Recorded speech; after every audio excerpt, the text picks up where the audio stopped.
This week on the Rockstar Radicals podcast.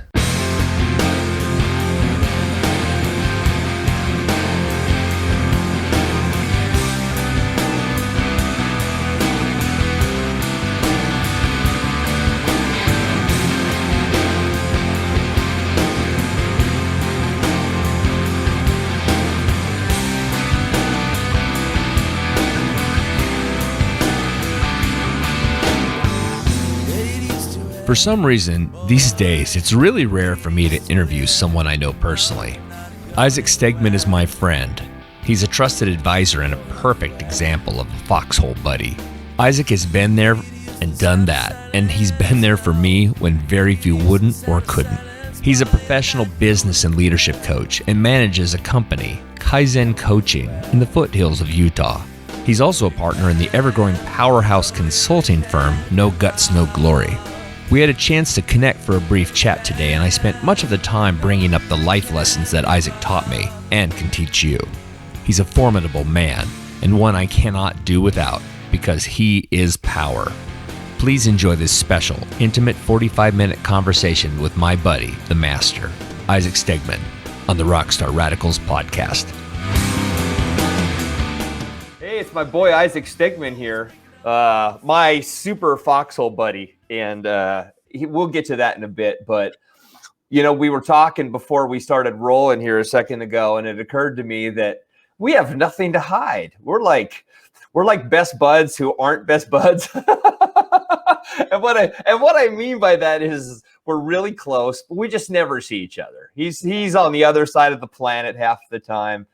The busiest man in the world, but somebody I greatly admire. And thank you so much for being on the show today, buddy. This is really, really special to me. Thank you. Rob, likewise. I'm trying not to be that busy. So maybe some insights will come during this conversation that will help me dial it down a tad.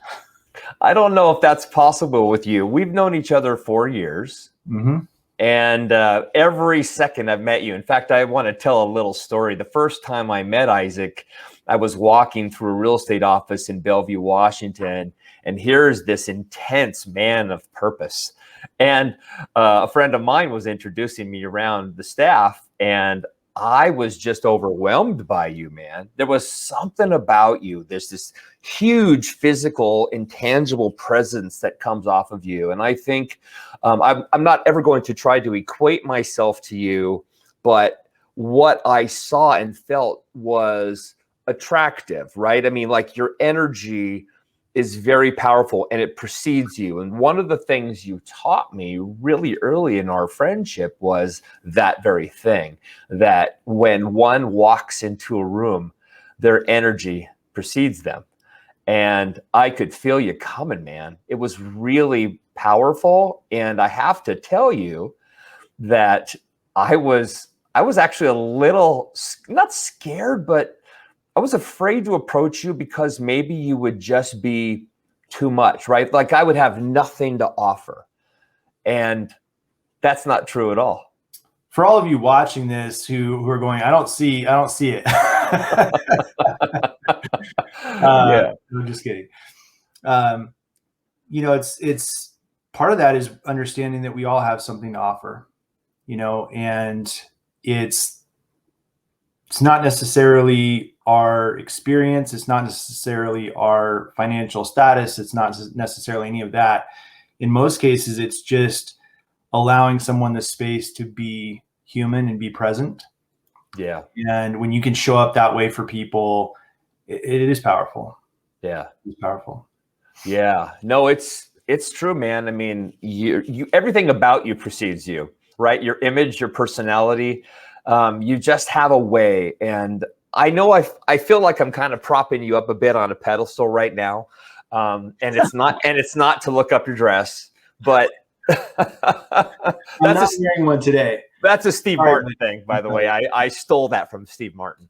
But you just are very special to me. And when I found out that you were going to be able to peel away a bit of time today and be on the show, it was really exciting because, I have two shows. I have my Rockstar show and I have this show, which is the Radicals show, which is about the superhero. It's about the creation of the superhero. It's about the whole walk from the origin story into the, into the spider bite, so to speak, right? Into the purpose and into the challenges of being a superhero. And then ultimately almost like a redemption story, like the idea of taking what you've been gifted with and really blessing the world with.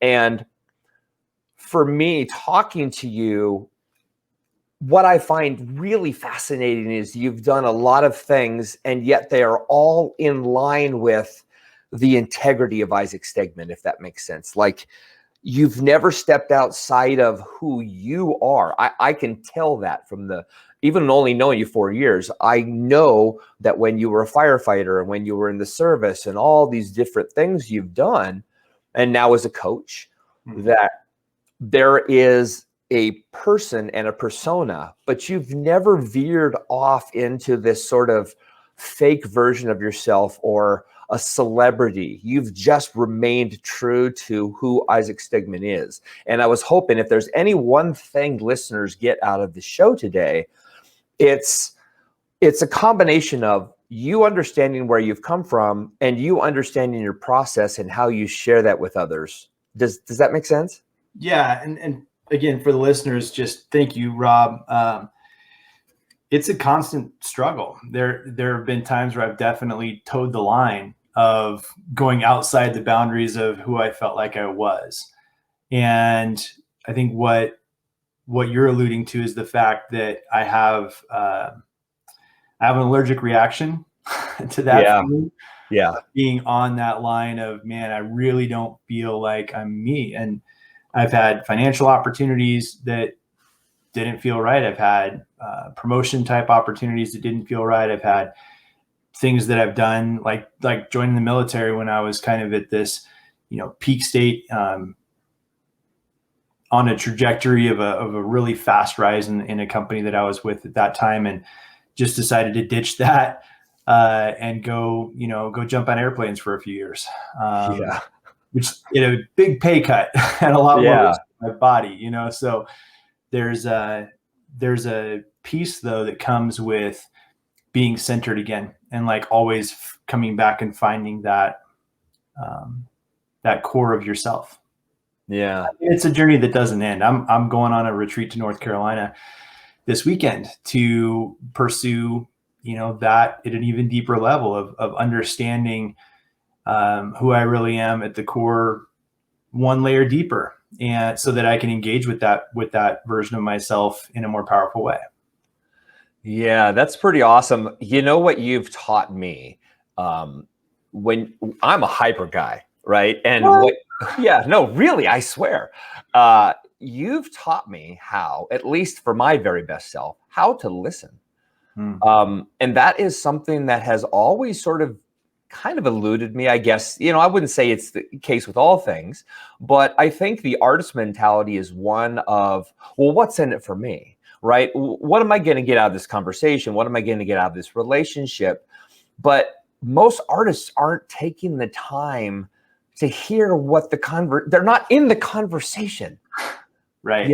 And what has made you so special to me, and I knew it was going to force me today to focus on that as well, which is how to stay in the middle of it, how to be present right now. And you said just a second ago, you said, you kind of gave up everything to jump out of airplanes. But the fact is your entire life you've been jumping out of airplanes. Feels like it. Yeah. Do you mind going back to the sort of, what I talk about, the origin story? Can you give me a bit of your, the deeper part of your childhood? I know you were raised in I guess I would call I don't want to call it a Pentecostal family, but a sort of a church family, and which is very similar to my upbringing, and yet you came out a lot different than me. So tell us how you got the way you are, Isaac, because that's really intriguing. So my dad was a pastor, it was a Free Methodist church, and I was homeschooled up until the end of fourth grade. We moved to a little bigger city and different opportunity. My mom went to work at that point, and so my sister and I went to school. Gotcha. And did the public school thing for a while. I wasn't very good at it, but I showed up most of the time. And ended up graduating high school and going to community college, because that's what everyone always told me I needed to do to be successful. And like most people, I wanted to be successful at some point. And so I went to community college. I was working 3 jobs to pay for my tuition, because most of the jobs I had, I didn't really have any skills that I developed. And so I was making $4.25 an hour, standing outside with glow sticks and stuff at Point Defiance Zoo for zoo lights in the snow. Oh my God. Middle of December. And I was working at UPS for $8 something an hour, I think, or $9 an hour, from like 4:30 in the morning until 8:30, and getting all dirty because I couldn't do the cool jobs. I was unloading the trucks. And so I was just covered from head to toe in just dirt. And then I'd go straight from there to school. So I was like the dirty kid that showed up at school at college and would go to class, and then get off class and go eat something and do a little bit of homework, and then go to my job at the zoo. And I got laid off of both those jobs at Christmas because they're both seasonal, and I wasn't valuable enough to keep around at that point. Didn't have seniority. But I did get a 10-cent raise before I got laid off. Oh my God, you earned it, buddy. $4.25 to I think $4.35 an hour. So I was making the big bucks. If I could have just held on to that job, it would have been a totally different place in life. And I didn't know what to do. So I started looking in the newspaper, because I'm old and that's what we did back then to find jobs. Right. Yeah. And so I found this job at $10.25 was what it said. And I was like, holy smokes, that's a lot of money. Yeah. And I went in, and the job happened to be selling knives. And I knew for sure I was never going to sell any knives, but I knew also that I could out hustle anybody there and do more appointments and make my $10.25 and be set for paying my next quarter of college, which I ended up failing out of anyways. Oh my God. I didn't know that. That's interesting. Oh yeah. I had like a D- average. I failed bowling. I did. I really did. It's really hard to do. Wow. So I failed almost all my classes. And at that point, so I got the job selling knives with Cutco. And that's really where I would say, I started down the journey of self-improvement and understanding how to learn how to make yourself better and engage in that part of it. So. Yeah, no, that's fascinating. I didn't know the one aspect. That's pretty wild. What amazes me about your choices, though, is almost to a fault, maybe is a better way to put it, that you have chosen what I call paramilitaristic type organizations, right? Yeah. Whether it's literally the military or UPS, which I also did, and you do feel like you're serving the nation when you work for UPS. There's very much a hierarchy, and there's a earn it. There's no such thing as starting at UPS as a driver. You've got to work your way up, from loading trucks or unloading trucks to sorting all the variables. And you've always sort of done that. Cutco is such a radical departure from that. And I get it that the 1025 sort of pulled you in. It was the lure. But it was the only job I got, actually. That was I put it on the resumes. It was the only job I got. That's how I got started with Cutco. But it's true. It wasn't so much even the paramilitary. It's a hard word. Yeah. It was that it was hard. Yeah. It was outside my comfort zone. And I always embraced things that were outside my comfort zone. And because it made me better, it made me more well-rounded. I was like, I don't know how to sell anything, but I'll learn. I don't know how to, load trucks in Gig Harbor where everything's a street court Ave and a Ave Court East and all of that. But I got that position before I left there, so it was challenge. I was sought out challenge. I was addicted to things that were hard, doing things that were hard, and because it made me better. So, you know, after Cutco, I went in the military, and I wanted to be a special forces medic. I went in to the I went in with a Ranger contract, ended up breaking my foot in jump school after infantry school, and still finished jump week. I did four more jumps with a broken foot and did all the runs and stuff, because that week, you know, you don't take off your boots. I didn't, but you don't like run in tennis shoes, you run in boots. So yeah. I smelled pretty bad by the end of the week, but I managed to make it through, and I just wouldn't quit. You know, it was something where they knew I was hurt, but I refused to stop. And so I got through there because I knew who I wanted to be in that role as, you know, Ranger and then Special Forces, was someone who didn't quit when it got hard. Yeah. And so I ended up doing all the jumps, doing the runs, doing, you know, final PT test, all the stuff that happened at the end of that. Did graduation, went to the Ranger Regiment, finally took off my boot, and my foot, you know, my foot swelled up to like that big and couldn't get it back on, obviously. And so I ended up down at the hospital, and then was on crutches for a lot longer probably than I would have been if I didn't do that last week and all the runs. But I did end up airborne qualified, so I ended up in the 82nd instead of at the Ranger Regiment, which was hugely disappointing for me at the time. But it was, again, just another challenge. It was, how do I get through this next challenge and make myself better? And so I got, after failing out of like my first 2 semesters at college, at community college, I ended up getting 3 years of school done and getting like an A- average in the military while I was active duty on the side. And so it was just finding another way to challenge myself, you know? Yeah.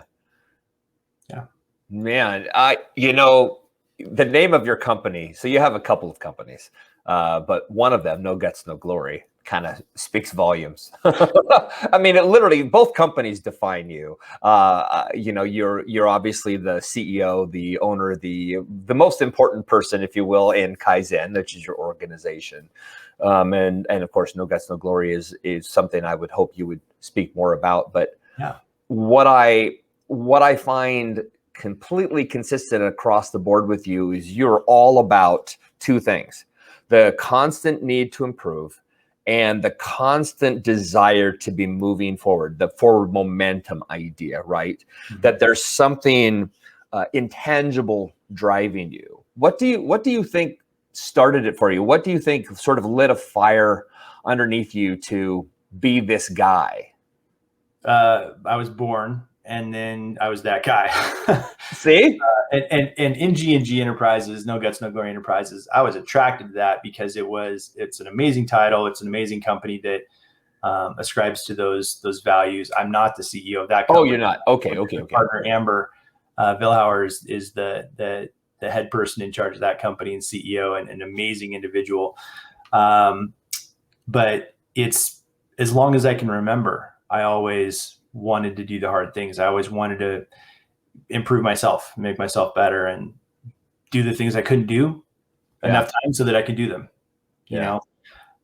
So I can't think of a point in my life where that wasn't important to me. And, you know, it showed up later. We didn't cover my whole story. I didn't know how long you wanted me to go, but it shows up later with being an active duty firefighter and, you know, doing all the other things as well. But it's never not been part of the journey. Yeah, well, I figured we'd get there. I didn't know necessarily how much time we have, but if we have enough time, we are going to get there.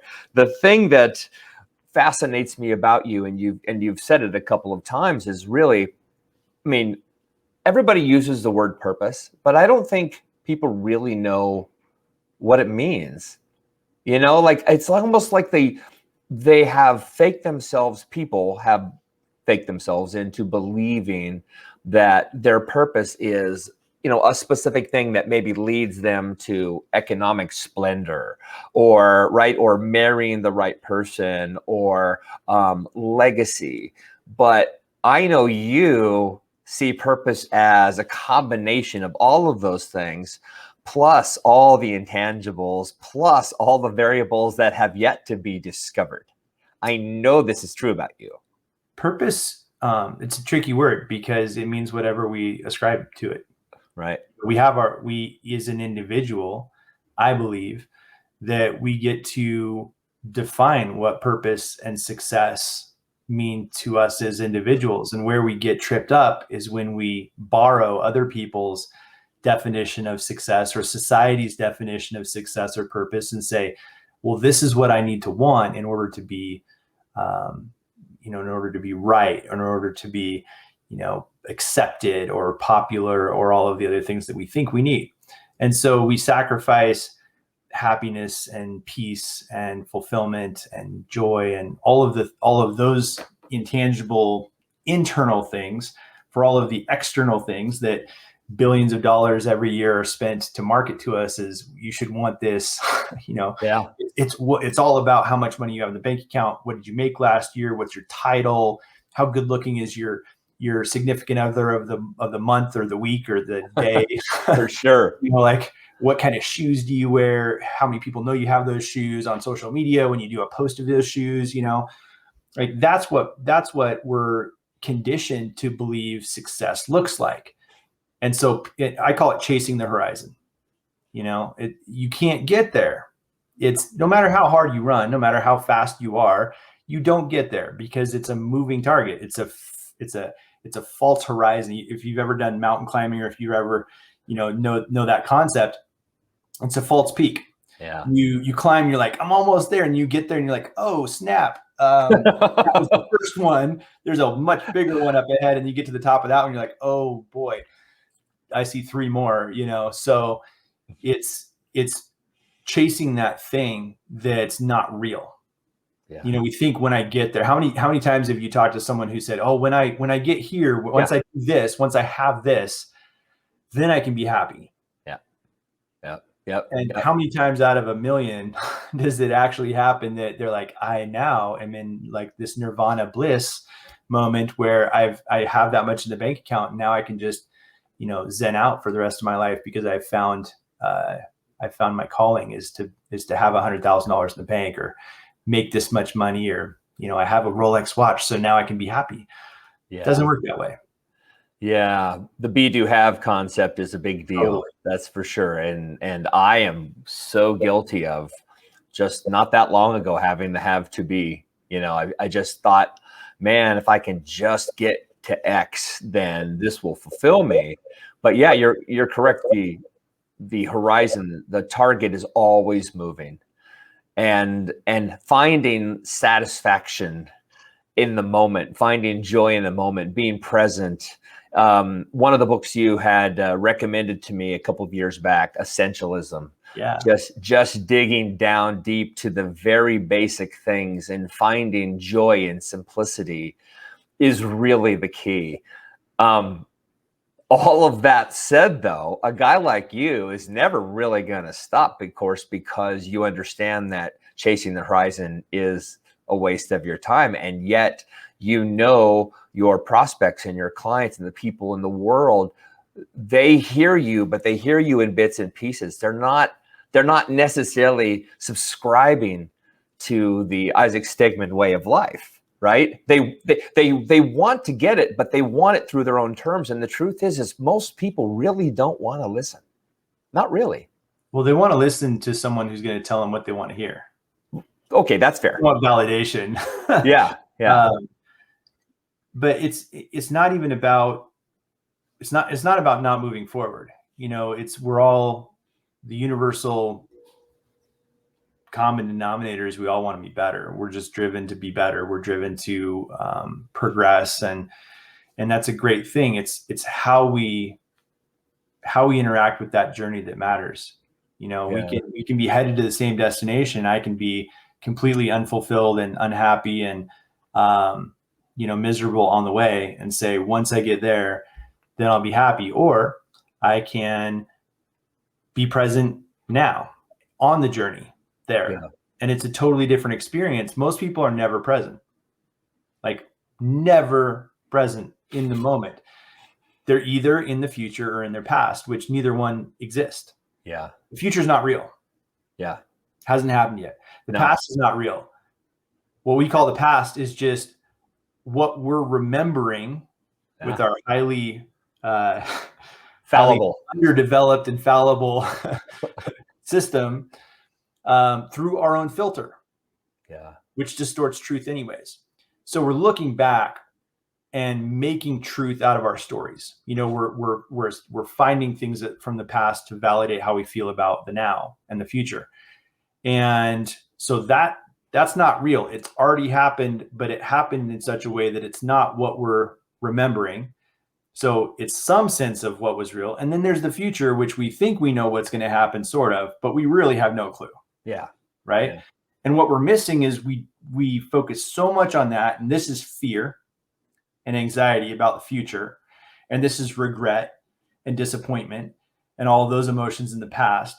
And so how many times have you talked to someone and they're stuck in those one or both of those scenarios where their whole life is wrapped up in fear and anxiety and regret and disappointment? Every day I talk to people like that.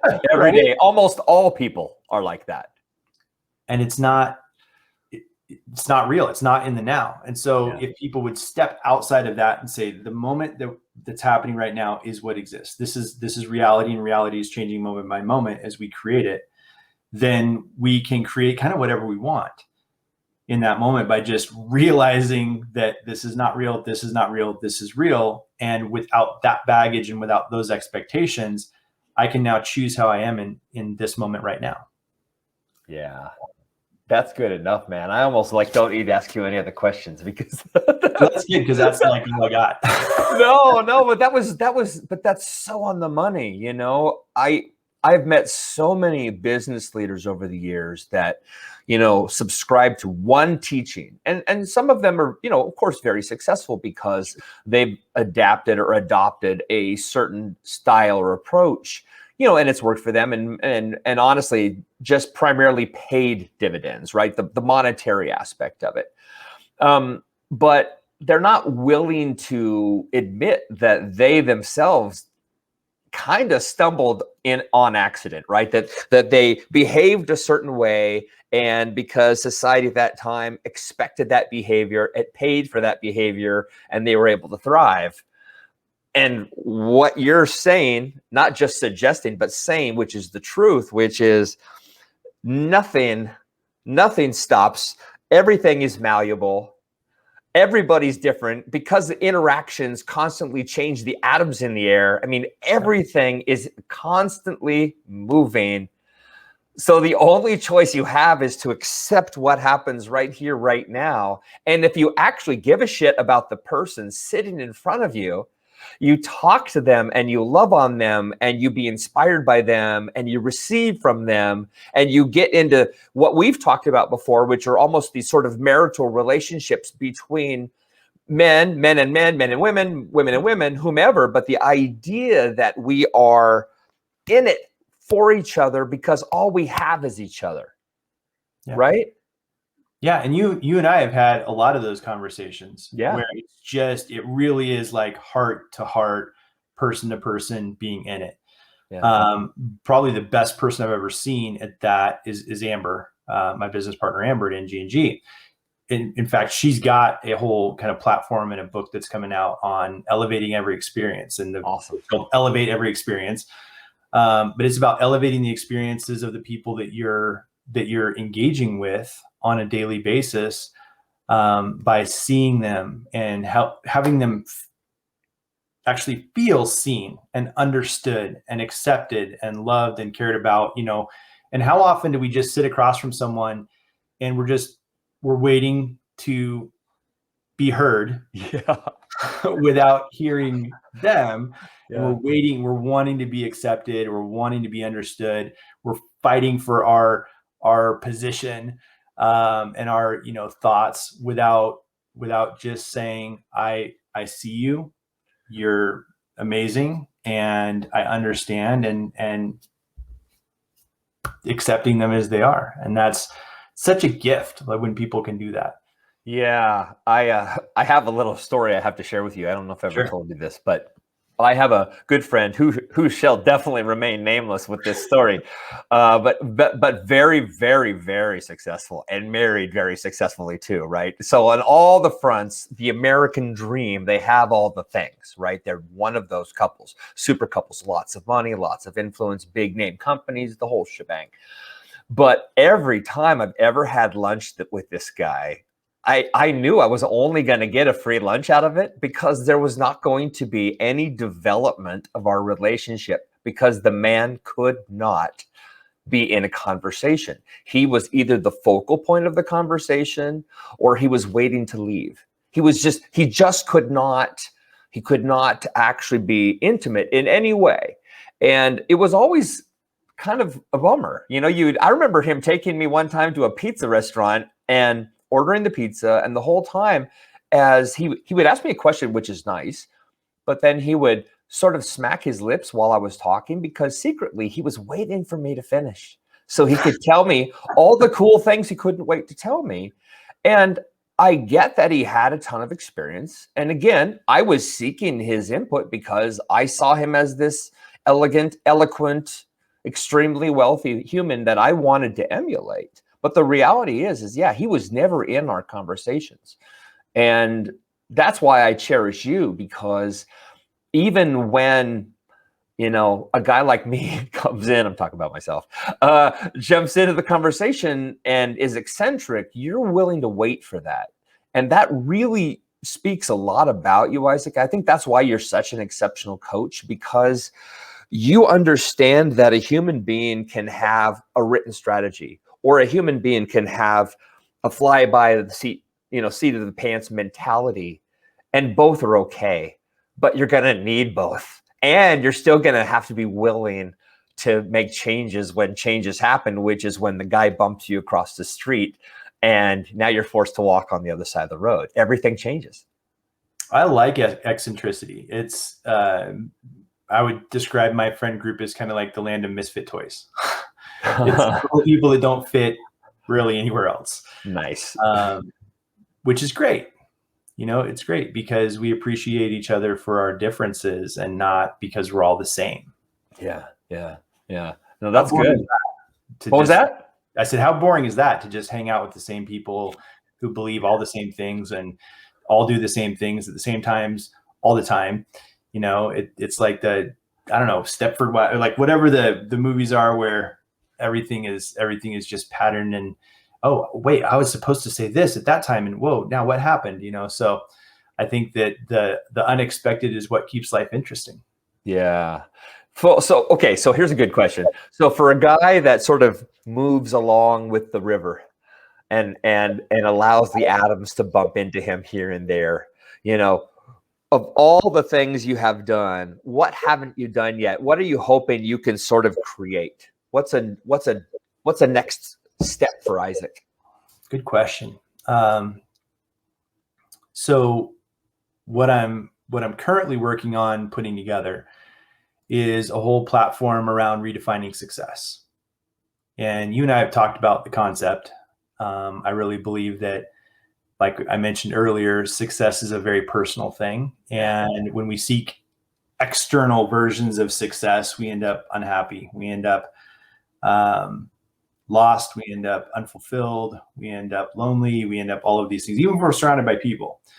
And so I have a guy who's kind of taken me under his wing and started mentoring me. His name's Stuart Emery, and he's done a lot of work in this area. And so we're putting together some stuff on redefining success. And, here's what my version of success looks like, and how to have a different scorecard for life. Most people have the scorecard of like, okay, now I've made 6 figures in a year and I got this many promotions. And so I can check those boxes all the way down, but I'm not happy yet because I haven't checked off all the boxes, but someday, hopefully before I die, I'll get there. And so just giving them an alternative view. And not everybody's going to ascribe to it. Not everybody's going to want a different view because they're so used to chasing this scorecard. And we're not making that wrong. Yeah. We're simply saying, if you're keeping score over here and you find yourself unhappy and you find yourself unfulfilled and you find yourself, having lots of anxiety and having all of these symptoms of the common scorecard, there's another way, not a better way, not the way, just another way. And so if you're tired of chasing this scorecard, we're just going to tell you what we believe a different option would be. And that is to pursue things like peace and joy and fulfillment and contribution and impact in the world. Because some of the most fulfilled, joy-filled people who I know, they don't make a lot of money. Yeah. In fact, it's almost the antithesis of, it's almost the less they make, the more likely they are to really be happy down to a certain point. You know, there's Maslow's hierarchy of needs, where if you can't, you know, if you're starving to death, if you can't clothe your family, if like there's these things going on, it makes it a lot harder to be able to find that. But I'd say the other end of the spectrum is true as well. If you've been given, or you've gotten, you know, fame and lots of money and all of these material things, and everybody said you're so amazing and popular, and you have 2 million followers on Twitter and Instagram and all these other things, it's really hard to also find peace and joy and fulfillment in that, you know, on that end of the spectrum. And so we want to just give people kind of a series of things that they can pursue. So for example, one of them is a book that's coming out that is written by Ivan Meisner, is also a partner on that. So Ivan and Stuart. It's called Who's in Your Room? And it's just about the relationships in your world and the importance of the relationships, and then how to understand what relationships are healthy and based on your core values. There's also another book that we're working on that's going to be probably tentatively here, called Whatever You Are, Be a Good One. Huh. What a great title. Well, yeah, we didn't make it up. It's like an Abraham Lincoln quote, you know, that got repurposed, and then we were having conversations around it, and that's going to be, what an amazing book to teach people. Doesn't matter so much what you do. What you do, the title you have, the job you're in, is less important than how you do what you do and how you feel about that. Yeah. Right? You think about Mike Rowe, who's actually a neighbor of Stewart's. You think about Mike Rowe and his dirty jobs, and he's doing all these interviews, and he finds these people who are doing some of the quote unquote worst jobs in the world. They're not glamorous by any means. They're probably dangerous half the time or most of the time. And, you know, you find people who find joy and meaning in what they do. Yeah. Right. Because they do it well, because how they do it matters. I'd love to teach my kids. I've got 10, 12 and 14-year-old. I'd love to teach my kids that taking out the trash, doing the job is less important than how you do it. You know, do you do it without complaining? Do you do it the best you can? When you drop something, do you stop and pick it up and put it in the trash can? Do you put a new trash can, liner in when you're done? So it's teaching people some of those foundational principles that can lead to a really different experience of life. And so we want to put out this book for adults, and we'll have a course for that. We'll have an event for it, but I also want to do a children's book and a book for teens as well, because I can just imagine this children's book with, little animals or whatever, and these on simple jobs like doing your chores, right? And this one doesn't want to do the chores well, and this one does, and and just the learning process so that they can go, oh wow, I want to be like, Larry the llama or whatever the character is, and do my jobs well, because look how happy he is. Yeah. Yeah. So that's that's my next 40 years. Nice. is working on bringing a new version of success to the world with some really amazing people. There's other stuff going on, but that's, as far as a calling, I would say that's the biggest thing on the horizon. That's really cool. Have you seen, I don't know how much of a movie person you are. I don't remember really talking to you too much about him, but have you seen a movie called The Old Guard with Charlize Theron? No. Okay. So for you and for all the listeners out there, this movie might seem to be a typical action adventure sci-fi film or something of the sort. It's on Netflix. It's a Netflix film, but I highly recommend it for anybody who's pursuing the idea of purpose, or understanding why they matter, why they fit, or maybe why they don't fit. This movie is all about these millennial old people. There's 4 or 5 of them in the world, and they all find each other over the course of millennia. And I'm not going to give it away, but they do discover why they are together. Wow. And it is significant, and it's actually profound. I mean, it actually made me tear up, because I myself, as you know, and I shared at the beginning of the show, I've walked through some pretty serious personal struggle over the past decade, and specifically in the last few years with some personal tragedies and whatnot, and really felt as though I had no value and no purpose. And it was you and one other friend who, in a sense, saved me, who helped me see that my purpose was people. And you are so important to me, Isaac, and I love you tremendously. I guess I just wanted to say thank you. There really is no point of what I'm saying outside of, I think when you can tie in all the things you've talked about today, and you can add something like that movie, and you can read these books that you're mentioning, and that people can hear the experiences I've personally had with you, that it is a rare thing, but it can be found, and everybody matters, that everybody's life is an achievement. It is a success.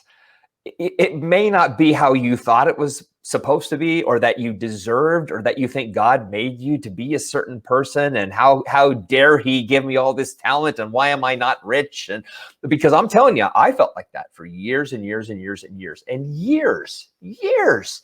And that is an absurd way of being. And I love that you helped wake me up from that.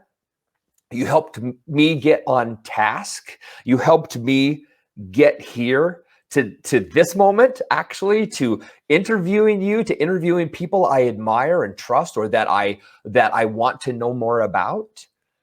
And I just want to tell the people that are listening that there is an Isaac Stegman in their world. And if there isn't, there is an Isaac Stegman that they should talk to. You know what I mean? Pardon?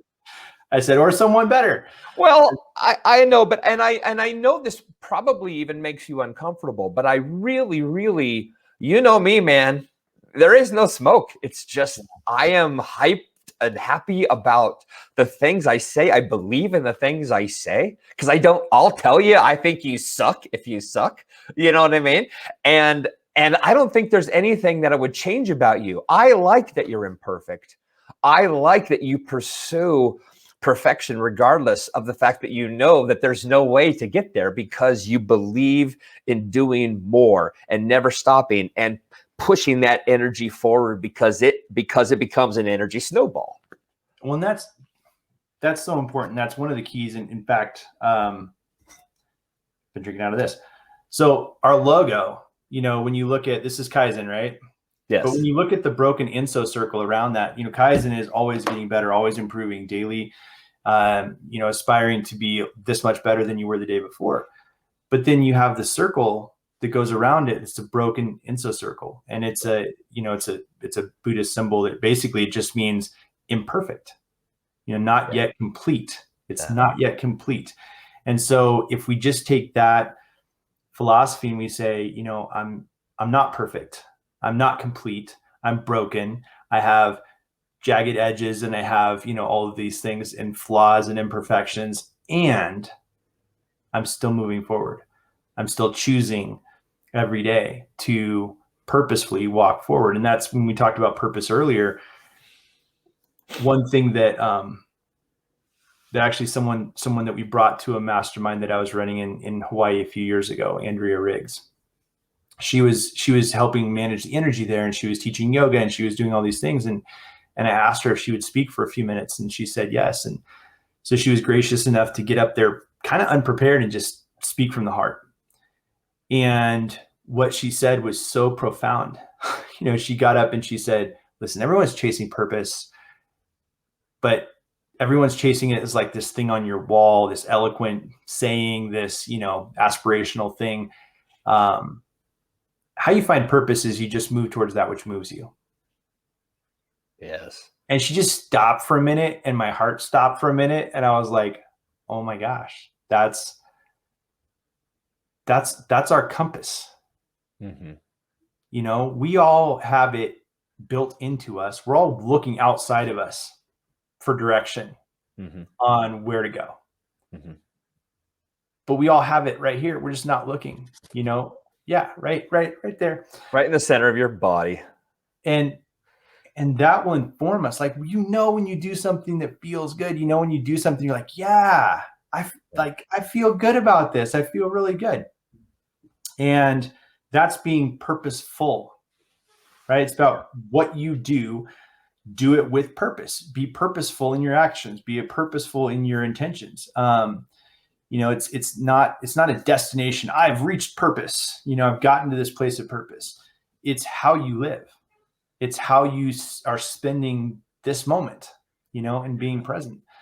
And there's so many beautiful little things that we overlook, little opportunities to feel good about our lives and about ourselves. I was out running errands today, and there was two kids, probably middle schoolers, from a local Air Force school. They were in their little uniforms, and they said, "Hey, do you have just a minute?" And I said, and then I was like, yes, I do. Yeah. Because I could tell it was a moment, and I said, what do you need? And they said, well, we're trying to buy a lizard for our friend who's having a birthday, because it starts in an hour, and we really wanted to do this, but they told us we couldn't buy it because we're not 18.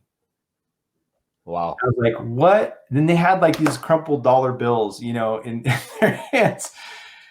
And so I said, hey, yeah, no problem. It was next door. I walked next door, and I said, so tell me more about this as we walked. And they said, well, we wanted to buy this. It was a bearded dragon. They said, we wanted to buy a bearded dragon because our friend really, really likes lizards and wanted a bearded dragon for their birthday. And so we came here to buy one, but they're really expensive. And we only had like $9 and some change. And one of them was holding some change, and the other one was holding like a handful of dollar bills. And so we're going to get them this one because that's what we can afford. It was $9. And they'd scraped up, like you could tell, like they had the change down to like, this is right. How much with tax, and we probably picked up 2 quarters in the parking lot on the way here in order to make it.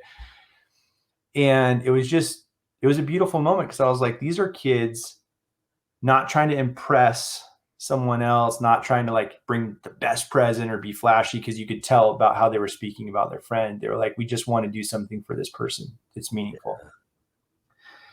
And so we walk in, and they come up to the lady comes up to the display, and she's like, well, which one do you want? And I said, I want this one. And it was the bearded dragon, and it was like $60 or something. And I was like, I'm just going to get this one. And they both looked at me like, no, we didn't mean that one. Like, we don't have that. Yeah. And one of them was like, I don't have enough. Yeah. Don't buy us those cigarettes. I said, keep your $9. I said, keep your $9. Like, this is an opportunity for me to, to bless someone that I don't even know. And that's a blessing for me. Yeah. And they just looked at me like I was a freaking alien. Like, you're the first person, in I don't know how long to do something like that for these kids. But it was the best part of my day, besides this, of course. Yeah. But it was such a beautiful moment, because they were so proud. Yeah. Walking out of the store with that little container. Yeah. And they were so happy, and they were you could almost see like the tears welling up in their eyes, and they're like, will you take our $9? And they had this wad of change, and they said, we really want to give you this. And I said, okay. So I took the $9 and I put it in the donation thing at the store next door. But it was like, what an opportunity that I almost said no to by like, oh no, I'm busy right now. Yeah. Yeah. And how many times do we do that? And this is autobiographical, so how many times do I do that with my kids? Yeah. How many times do I do that with someone who shoots me a text like, hey, you got a minute? And I'm like, man, not really, but I had 7 minutes before my next call, or I had, and instead of saying, how can I bless someone and show up for them in the next 7 minutes? How often do we blow off an opportunity like that because we are self-absorbed in the moment, or because we feel like it might be an intrusion on, something of our day that doesn't freaking matter, So anyways, I just want to encourage everyone, if you're listening, be in the moment, because that's the only way you recognize it. I guarantee you there's so many other times where I just said, no, I'm not interested right now, or, I don't have time, or whatever. When someone asked for a minute or said, hey, do you have a second, or are you busy? If we're not in the moment, and if we're not being intentional about being present for someone and just giving them whatever gift we're meant to give them in that moment, we're missing so much purpose in our lives. We're missing so much meaning in our lives. We're missing so much fulfillment in the little.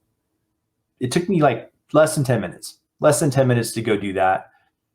And I guarantee you they're going to remember that for a while and be talking about it. And it's going to inspire them, hopefully, to do the same thing for someone, and just take a beat and bless someone else.